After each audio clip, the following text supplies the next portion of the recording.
এই খুব ক্রিস্পি এবং মজাদার ম্যাগির পকোড়া বানানোর জন্য প্রথমে আমি ম্যাগিগুলোকে সেদ্ধ করে নেব। সেদ্ধ করে নেওয়ার জন্য আমি এখানে কিছুটা জল কড়াইয়ে বসিয়ে নিয়েছি। তারপর আমি এর মধ্যে অ্যাড করে দিয়েছি 3টে ম্যাগি।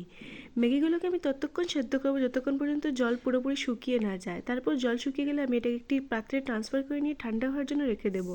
তারপর আমি এর মধ্যে অ্যাড করব কিছুটা কুচি করে নেওয়া গাজর, কুচি করে নেওয়া বিনস, কুচি করে নেওয়া ক্যাপসিকাম, কিছুটা টমেটো, পেঁয়াজ কুচি, রসুন কুচি, ম্যাগি মশলা, হলুদ গুঁড়ো, টমেটো কেচাপ,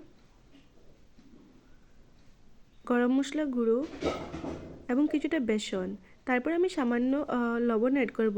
যেহেতু ম্যাগি মশলায় লবণ আছে তাই আমি লবণে কিছুটা কম পরিমাণে অ্যাড করব। তারপর ধনেপাতা কুচি অ্যাড করব এবং অ্যাড করব কিছুটা চালের গুঁড়ো, যাতে পকোড়াটা খুব ক্রিস্পি হয়। তারপর সবগুলোকে খুব ভালোভাবে মিক্স করে নিয়ে আমি কড়াইয়ে তেল গরম করে নিয়ে খুব ভালোভাবে এটাকে ভেজে নেব।